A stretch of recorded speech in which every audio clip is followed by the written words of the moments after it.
Olá, sejam muito bem-vindos a esta nossa análise bíblica e espiritual profunda. Olha, hoje nós vamos mergulhar naquilo que é, sem dúvida alguma, um dos capítulos mais enigmáticos e fascinantes de toda a Bíblia, Apocalipse 9. E a ideia aqui não é só ler os textos, tá? Nós vamos decodificar essas mensagens, entendendo exatamente o que a história e as escrituras estão nos dizendo. Então, já se acomode por aí, preste muita atenção e vamos desvendar esse mistério gigante juntos. Para começar, pensa um pouco. Gafanhotos gigantes com caudas de escorpião, cavalos exalando fogo e enxofre. Sinceramente, à primeira vista, parece até a descrição de uma obra de ficção científica ou um filme de terror, não é verdade? Mas o ponto crucial aqui é que a gente não está lidando com uma simples historinha assustadora. Na verdade, nós estamos diante de um código divino muito meticuloso que está só esperando para ser decifrado. João, o profeta, usou uma linguagem que é altamente simbólica para descrever eventos reais e absolutamente avassaladores da história da humanidade. E isso já nos leva direto à nossa primeira grande sequência profética, a quinta trombeta. Vamos começar a decodificar o que são esses símbolos. Quando a gente olha de perto, esses símbolos bizarros começam a fazer todo o sentido histórico. O texto fala de uma estrela caída do céu, que representa basicamente a liderança de um falso profeta ou uma força espiritual adversa. Já o Poço do Abismo descreve muito bem as vastas e inexploradas extensões dos desertos da Arábia. E os tais gafanhotos? Bom, eles representam a difusão impressionante da fé islâmica e o avanço dos árabes nômades a partir lá do século VI. Eles agiam literalmente como uma poderosa máquina militar, invadindo toda a parte oriental do Império Romano. A descrição profética que o João faz parece meio estranha, mas isso só até a gente comparar com a aparência física e real daqueles conquistadores. Ele diz: rostos de homens? Bom, eles usavam barbas imponentes. Cabelos de mulheres? Eles mantinham os cabelos bem longos. E as coroas semelhantes a ouro? Eram exatamente os turbantes amarelos e brilhantes que eles usavam na cabeça. Dentes de leão. É uma metáfora simplesmente perfeita para guerreiros destemidos e ferozes. E quando ele fala da aparência de cavalos aparelhados para a guerra, está falando dos famosos e imbatíveis cavalos árabes. É de uma precisão histórica de cair o queixo. Mas olha só que interessante, bem no meio de todo esse cenário de juízo militar, de destruição quase total, a gente encontra uma promessa de segurança espetacular. Lá em Apocalipse 9, versículo 4, o texto revela que essas forças de destruição receberam uma ordem muito clara. Elas não poderiam fazer nenhum dano àqueles que tivessem o selo de Deus em suas testas. E quem são essas pessoas? Esse é o remanescente fiel, sabe? Aqueles que permanecem leais a Cristo no meio de uma apostasia geral, honrando inclusive o verdadeiro dia de descanso, que é o sábado do quarto mandamento. É uma verdadeira rede de segurança espiritual vinda direto do céu. Agora a gente entra numa parte fascinante, a matemática da profecia, focando no período dos 150 anos. A profecia diz que esses conquistadores teriam poder para causar dano por exatos 5 meses. E aqui entra um detalhe incrível. Se a gente aplicar a matemática profética da Bíblia, onde um dia equivale a um ano literal, a conta fecha perfeitamente. 5 meses de 30 dias dão 150 dias proféticos, ou seja, a gente chega ao número exato de 150 anos de tormento e avanço ininterrupto sobre o Império Romano do Oriente. E a história valida essa conta de um jeito simplesmente espetacular. O famoso historiador Edward Gibbon aponta que foi exatamente no dia 27 de julho de 1299 que Othman, o fundador do Império Otomano, invadiu o território da Nicomédia. Se você traçar exatos 150 anos no tempo a partir dessa data exata, a gente cai direto no ano de 1449. E adivinha o que aconteceu em 1449? O último dos imperadores gregos só conseguiu assumir o trono depois de pedir permissão formal ao sultão otomano. O império perdeu a sua independência no ano exato que a Bíblia tinha predito. Não tem como ser coincidência. E assim, a gente avança para a sexta trombeta. O mistério dos anjos no Eufrates.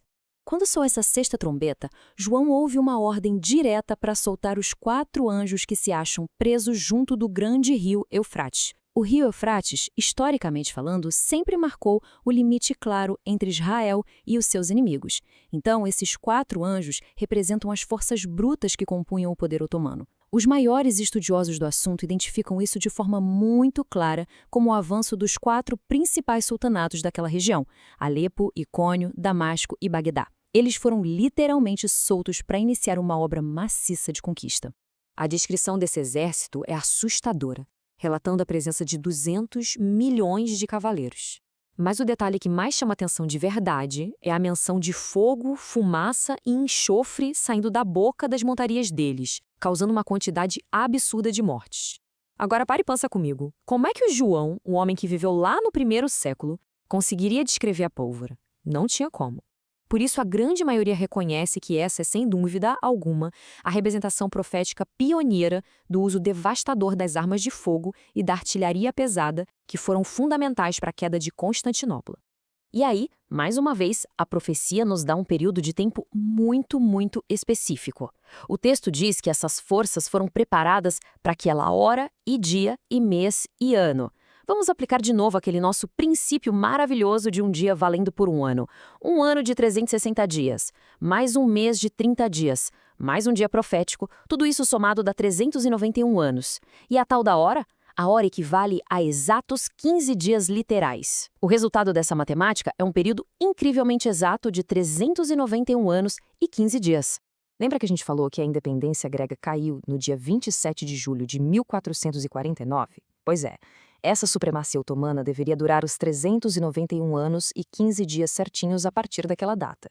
E se a gente somar esse tempo exato a 27 de julho de 1449, o calendário aponta de uma forma quase inacreditável para o dia 11 de agosto de 1840.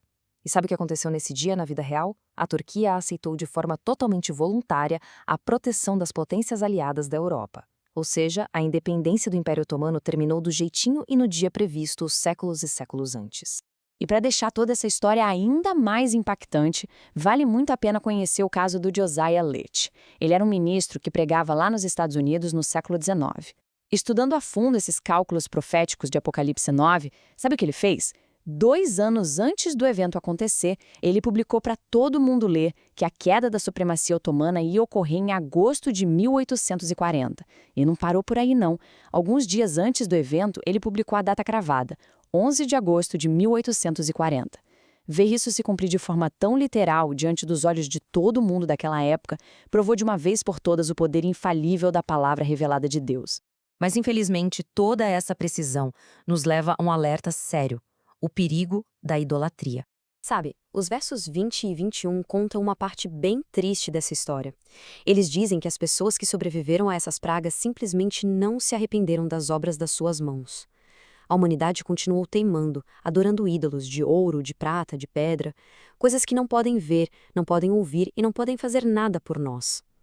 Historicamente, os estudiosos dessa profecia apontam que isso é uma condenação direta a instituições religiosas que chegaram ao absurdo de alterar a própria lei de Deus, removendo o mandamento sobre o uso de imagens na adoração. A ideia central aqui é que Deus é espírito e ele só aceita uma adoração que seja autêntica e focada diretamente nele. O que nos traz agora a um chamado ao despertar, um momento para uma profunda reflexão espiritual. A verdade é que Apocalipse 9 é um capítulo que fala de forma muito clara sobre julgamentos e calamidades que virão sobre a terra. Tudo isso simbolizado por sentenças e por destruição. É uma daquelas passagens que nos chama para uma pausa, sabe? Nos chama a reflexão sobre a série dos tempos finais e sobre a nossa necessidade real e urgente de buscar um relacionamento muito mais profundo com Deus. A todos que estão acompanhando esta análise, saibam que ao refletirmos sobre o Apocalipse 9, nós somos lembrados da urgência em estarmos preparados para os eventos finais deste mundo. As advertências e os juízos relatados ali são, na verdade, um chamado de amor para que a gente desperte do sono espiritual e busque a Deus com total sinceridade e um arrependimento genuíno. E a melhor parte disso tudo é que Deus nos oferece de braços abertos a sua graça e a sua misericórdia. O desejo dele, como a gente pode ler lá em 2 Pedro 3, versículo 9, é que absolutamente todos cheguem ao arrependimento. Gente, este é o momento perfeito para abrir o nosso coração para Jesus, permitindo que ele transforme a nossa vida de dentro para fora e nos prepare para valer para os desafios futuros. Fica aqui um convite muito carinhoso para você entregar a sua vida a Cristo hoje mesmo, buscando sempre a sua orientação e proteção. Que nós possamos viver cada um dos nossos dias firmados na esperança da sua breve volta, confiando de olhos fechados nas suas promessas de salvação e de vida eterna. Vamos orar juntos pedindo que Deus nos fortaleça e nos guie em nossa caminhada diária com Ele. Senhor, nós reconhecemos o teu poder absoluto sobre toda a história e principalmente sobre as nossas vidas. Por favor, desperta-nos, limpa os nossos corações de qualquer idolatria e nos concede o teu selo de proteção, cuidado e muito amor. Nós te pedimos em nome de Jesus. Amém. Se você que está aí ouvindo sente um desejo no coração de se aproximar mais de Deus, ou se ficou com alguma dúvida espiritual sobre os temas incríveis que a gente estudou hoje, saiba que nós estamos aqui para ajudar. Que Deus abençoe rica e profundamente a sua jornada de fé. E por último, eu faço um pedido especial. Por favor, compartilhe essa reflexão com alguém hoje mesmo. Alguém que você ama e que precisa ouvir essa mensagem. E não pare por aqui. Continue buscando a verdade. Afinal, pensa comigo.